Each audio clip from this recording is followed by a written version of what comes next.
रात के करीब 11 बजे थे। गांव से थोड़ा दूर एक पुराना घर था जिसे लोग भूतिया हवेली कहते थे। कई सालों से वो घर बंद पड़ा था। ना कोई आता, ना कोई जाता। लेकिन उस रात आरव और उसके 3 दोस्त रोहित, समीर और करण वहां जाने का प्लान बना चुके थे। डर लगता है तो मत चल, रोहित ने हंसते हुए कहा। आरव ने जवाब दिया, डर मुझे। चल देखते हैं क्या है उस घर में। चारों बाइक से उस सुनसान हवेली तक पहुंचे। चारों तरफ सन्नाटा था। हवा की आवाज भी अजीब लग रही थी, जैसे कोई फुसफुसा रहा हो। जैसे ही उन्होंने दरवाजा खोला, चिरररर, दरवाजा खुद ही धीरे धीरे खुल गया।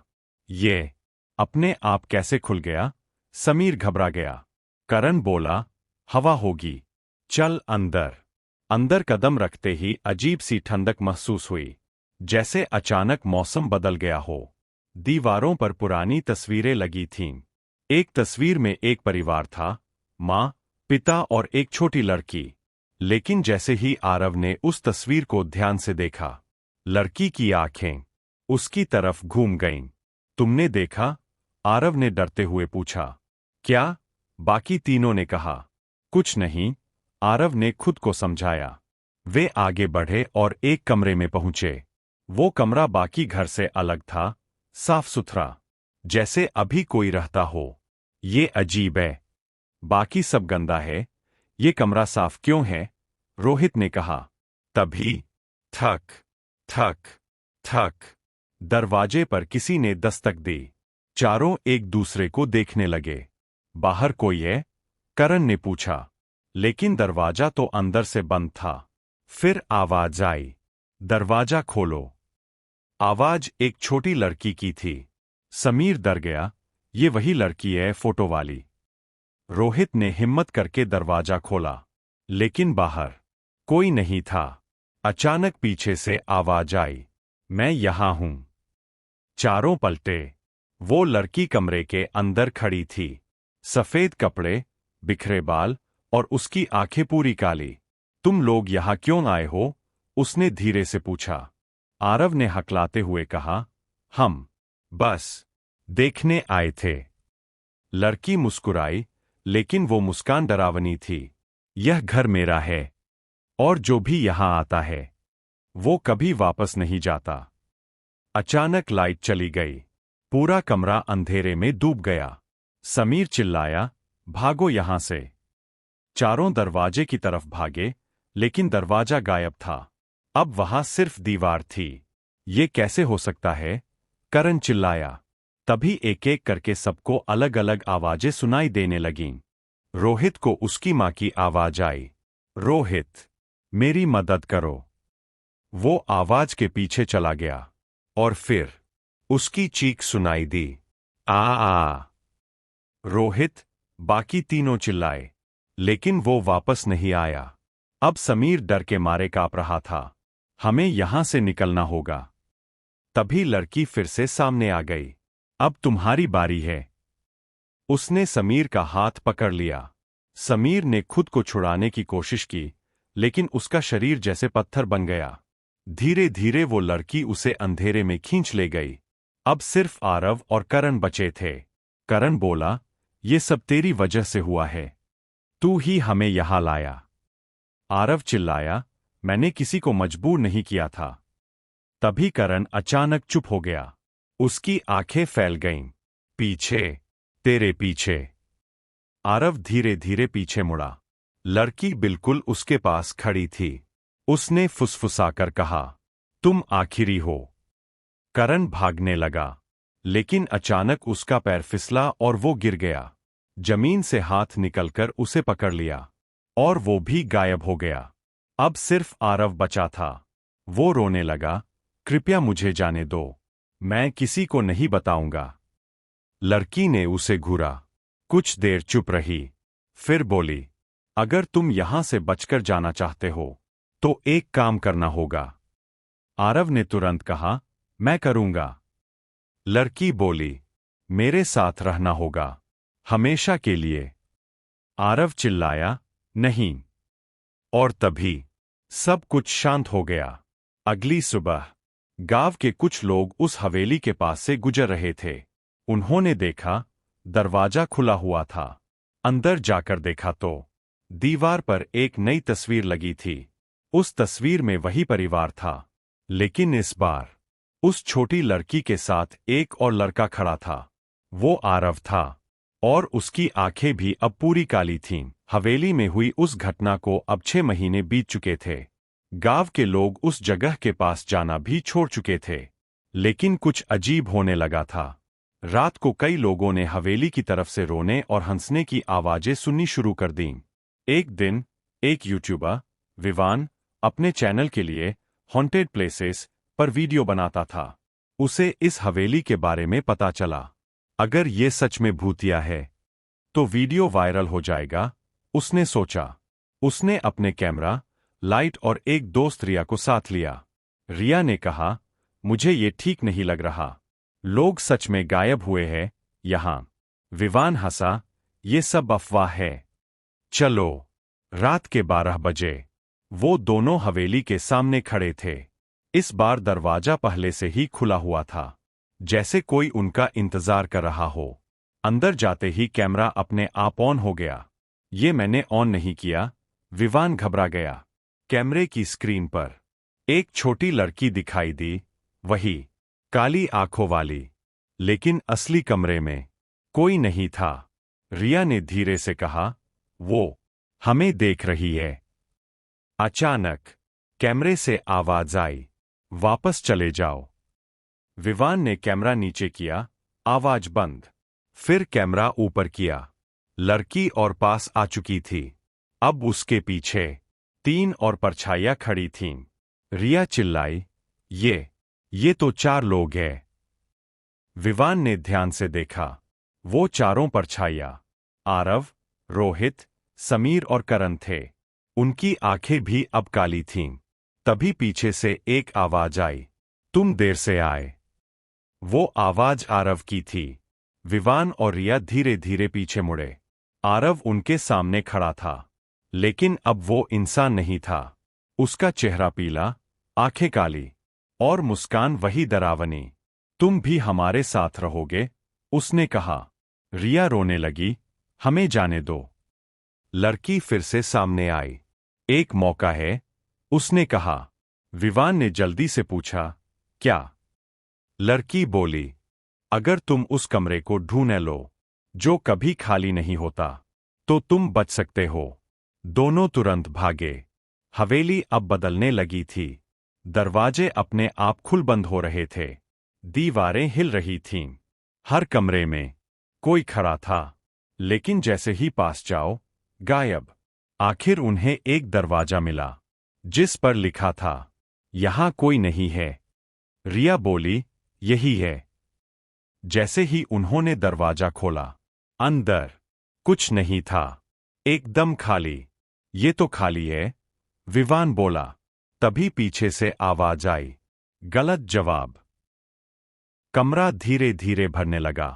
पहले धुंध, फिर परछाइयां, फिर वो लड़की, और उसके साथ अब 5 लोग। रिया चिल्लाई, हम हार गए। विवान ने आखिरी बार कैमरे की तरफ देखा। अगर कोई ये वीडियो देख रहा है, तो यहां मत आना। अगले दिन वो कैमरा हवेली के बाहर पड़ा मिला। वीडियो अभी भी रिकॉर्ड हो रहा था। आखिरी फ्रेम में एक दीवार पर तस्वीर थी। अब उस तस्वीर में लड़की के साथ 6 लोग खड़े थे। और सबसे डरावनी बात, तस्वीर में एक खाली जगह अभी भी बची हुई थी। विवान और रिया के गायब होने के बाद वो वीडियो इंटरनेट पर वायरल हो गया। लाखों लोगों ने देखा, लेकिन वीडियो के आखिर में जो दिखा, उसने सबको डरा दिया। तस्वीर में एक खाली जगह अभी भी बची हुई थी। 3 दिन बाद एक पुलिस टीम हवेली में पहुंची। टीम का लीडर था इंस्पेक्टर कबीर। ये सब अंधविश्वास है, उसने कहा। हम अंदर जाकर सब चेक करेंगे। उसके साथ 3 कांस्टेबल भी थे। जैसे ही वो अंदर गए, सब कुछ शांत था। ना कोई आवाज, ना कोई हरकत। देखा, कुछ नहीं है यहां, कबीर बोला। तभी एक कांस्टेबल बोला, सर, ये फोटो देखिए। दीवार पर वही तस्वीर थी। अब उसमें 6 लोग थे और एक जगह अभी भी खाली। कबीर ने ध्यान से देखा और अचानक उसका चेहरा बदल गया। ये जगह मेरे लिए है। अचानक पूरी हवेली हिलने लगी, दरवाजे बंद हो गए, लाइट्स झपकने लगीं और वही आवाज, तुम आ ही गए। कबीर ने पिस्तौल निकाली। कौन है? सामने आओ। अंधेरे से वो लड़की बाहर आई, लेकिन इस बार वो अकेली नहीं थी। उसके पीछे सभी खड़े थे। आरव, रोहित, समीर, करण, विवान, रिया। और अब वो सब मुस्कुरा रहे थे। लड़की बोली, तुम्हें पता है ये कमरा खाली क्यों नहीं होता? कबीर चुप रहा। लड़की धीरे धीरे उसके पास आई और बोली, क्योंकि ये कमरा इंसानों से नहीं, आत्माओं से भरता है। अचानक कबीर को महसूस हुआ, उसका शरीर हिल नहीं रहा, जैसे कोई उसे पकड़ रहा हो। बाकी कांस्टेबल भागने लगे, लेकिन दरवाजा गायब हो गया। तभी कबीर की नजर एक चीज पर पड़ी, कैमरा। विवान का कैमरा। वो अभी भी ऑन था। कबीर ने जल्दी से कैमरा उठाया और उसे उस लड़की की तरफ घुमा दिया। जैसे ही कैमरा उसकी तरफ गया, लड़की अचानक चीखने लगी। बाकी सब पीछे हट गए। कबीर को समझ आ गया, ये कैमरे में कैद हो सकती है। उसने कैमरा ऑन रखा और आगे बढ़ा। लड़की पीछे हटने लगी। नहीं, ये मत करो, वो चिल्लाई। कबीर बोला, आज ये सब खत्म होगा। जैसे ही उसने कैमरा सीधे लड़की पर फोकस किया, एक तेज रोशनी हुई। पूरी हवेली कांप उठी। चीखें, रोना, हंसी, सब एक साथ गूंजने लगा। और फिर सब कुछ शांत हो गया। अगली सुबह गांव वाले फिर हवेली के पास आए। दरवाजा खुला था, लेकिन इस बार अंदर कुछ अलग था। दीवार पर लगी तस्वीर अब बदल चुकी थी। उसमें वही परिवार था, लेकिन अब कोई और नहीं था। ना आरव, ना बाकी लोग, सब गायब। फर्श पर सिर्फ एक चीज पड़ी थी, वो कैमरा। गांव वालों ने कैमरा उठाया। उसमें आखिरी वीडियो चला। वीडियो में कबीर दिख रहा था। वो कैमरे की तरफ देख रहा था और धीरे से बोला, अगर तुम ये देख रहे हो तो समझ लो, वो खत्म नहीं हुई। कैमरा धीरे धीरे पीछे घूमता है और दीवार पर दिखाता है एक नई तस्वीर। उस तस्वीर में सिर्फ एक लड़की खड़ी है और उसके पास ठीक है। अगर कहानी यहां खत्म लग रही थी, तो असली डर अब शुरू होता है। इंस्पेक्टर कबीर का वीडियो इंटरनेट पर अपलोड होते ही पूरा देश उसे देखने लगा। वीडियो का नाम था haunted Haveli real footage, don't watch alone. पहले तो लोगों को लगा ये बस एक फेक वीडियो है, लेकिन फिर कुछ अजीब होने लगा। जो भी उस वीडियो को पूरी रात 12 बजे देखता, उसके साथ अजीब घटनाएं होने लगती। पहले मोबाइल अपने आप चालू हो जाता, फिर स्क्रीन पर वही लड़की दिखने लगती, काली आंखों वाली। एक लड़का था, अंकित। उसने अपने दोस्तों से चैलेंज लिया, मैं ये वीडियो रात 12 बजे अकेले देखूंगा। उसने लाइट बंद की, हेडफोन लगाए और वीडियो चलाया। वीडियो बिल्कुल वही था। हवेली, चीखें, कबीर की आवाज, सब नॉर्मल लग रहा था। लेकिन जैसे ही वीडियो खत्म होने वाला था, स्क्रीन अचानक फ्रीज हो गई और फिर मोबाइल से आवाज आई, तुमने मुझे देख लिया। अंकित घबरा गया। ये तो वीडियो में नहीं था। उसने मोबाइल बंद करने की कोशिश की, लेकिन मोबाइल बंद नहीं हो रहा था। स्क्रीन पर वही लड़की दिखाई दी, लेकिन इस बार वो धीरे धीरे स्क्रीन से बाहर आने लगी। अंकित पीछे हट गया। ये सपना है, ये सपना है। लड़की पूरी तरह बाहर आ चुकी थी। उसके पैर जमीन पर पड़े और कमरे में ठंड फैल गई। वो धीरे धीरे अंकित के पास आई और बोली, अब हवेली की जरूरत नहीं, अब मैं हर जगह हूं। अचानक अंकित चीख पड़ा और उसकी आवाज बंद हो गई। अगली सुबह उसके घर वालों ने उसका कमरा खोला। अंदर कोई नहीं था, बस उसका मोबाइल जमीन पर पड़ा था। जब उन्होंने मोबाइल उठाया तो उसमें एक फोटो खुली हुई थी। उस फोटो में वही लड़की खड़ी थी और उसके पास अंकित भी खड़ा था। और सबसे डरावनी बात, अब उस फोटो में 2 खाली जगहें थीं। उस दिन के बाद जो भी वो वीडियो देखता, उसकी स्क्रीन पर धीरे धीरे एक नई जगह जुड़ती जाती।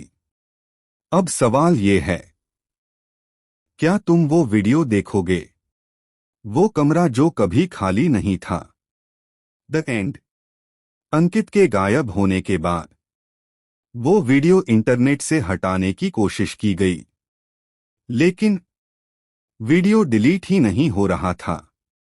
जिसने उसे डिलीट किया, उनके फोन में वो अपने आप वापस आ जाता। आखिर में सरकार ने उसे डेंजरस कंटेंट घोषित कर दिया, लेकिन तब तक देर हो चुकी थी।